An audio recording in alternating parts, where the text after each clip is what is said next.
Reformation of the education system through the implementation of educational technologies has been in the public imagination since the advent of the radio in the 1920s. The Ford Foundation, which would be today's equivalent of the Gates Foundation, provided the seed money for initiatives such as this: airplanes beaming out instructional lessons to TVs in every classroom, ideas of classrooms saturated, students engaging, and teachers facilitating learning with tech continues today with billions of dollars every year spent on the development and purchase of educational technologies. This revolutionary change that technology was to bring hasn't happened in the way people imagined, and traditional ways of classroom instructions continue. But why? Myth number 1. Blame for the failed dream of the high-tech classroom is often placed on the teacher. The argument is that teachers are set in their traditional ways of lecturing, failing to adapt to changing times. If teachers would only, the narrative goes, brave and embrace this new world of educational technologies before them, then we would see the future of education today. This technical rational perspective of policy is problematic, in that blame is placed on the implementation of the policy and fails to value the experiences of the teacher and students with the policy. It is a narrow perspective that assumes that technology is a desirable outcome, so policy that promotes technology is obviously beneficial. Therefore, the failure rests with the teacher's implementation. My frame is that the problem itself is one created by a flawed, entangled, and often under-recognized relationship between the private sector and public education.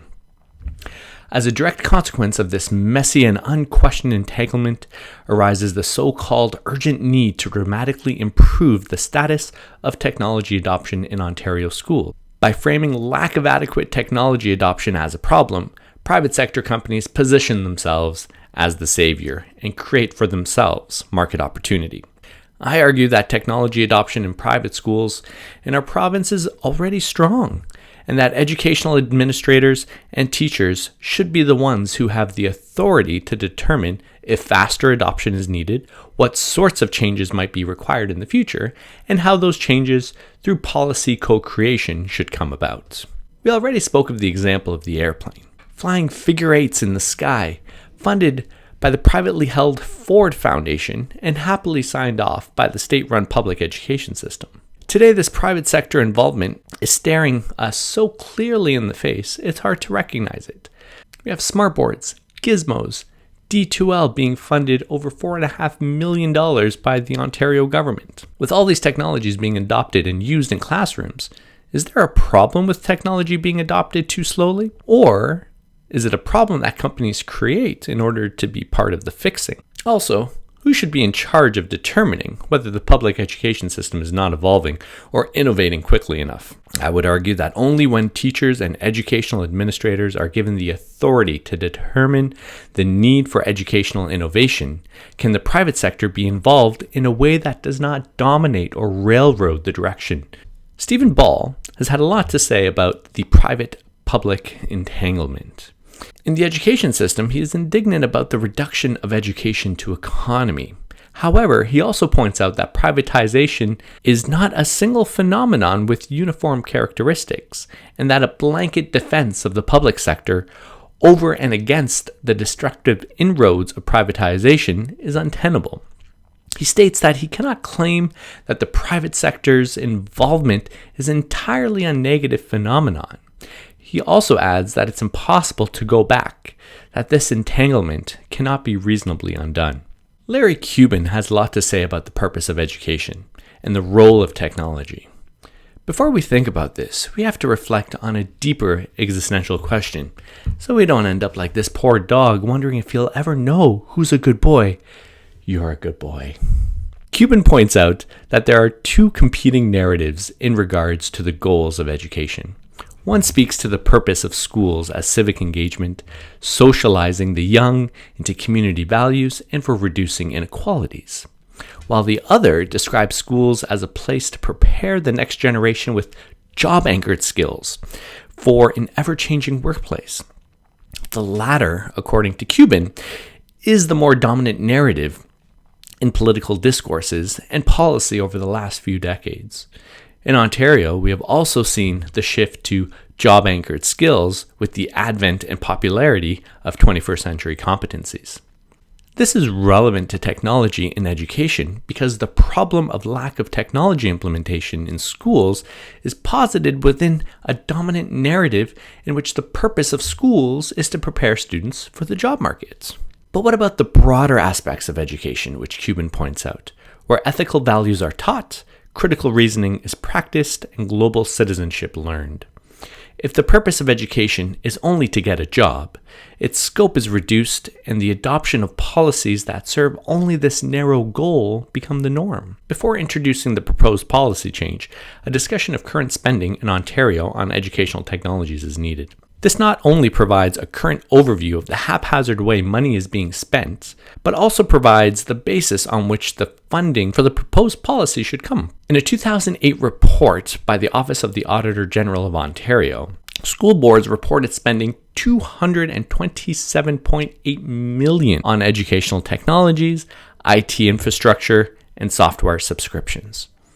The report concluded that there were many inefficiencies in the spending, including lost IT assets such as tablets and laptops, $18.6 million on virtual learning environments that were not utilized, and the purchase of 2,710 smartboards at a cost of $9.7 million without providing training on their use, resulting in them being underused. Currently, these expenditures happen at the ministry and school board levels. Deals are negotiated with the private sector for services and products. As the report states, the ministry and school boards are not always obtaining value on their IT purchases.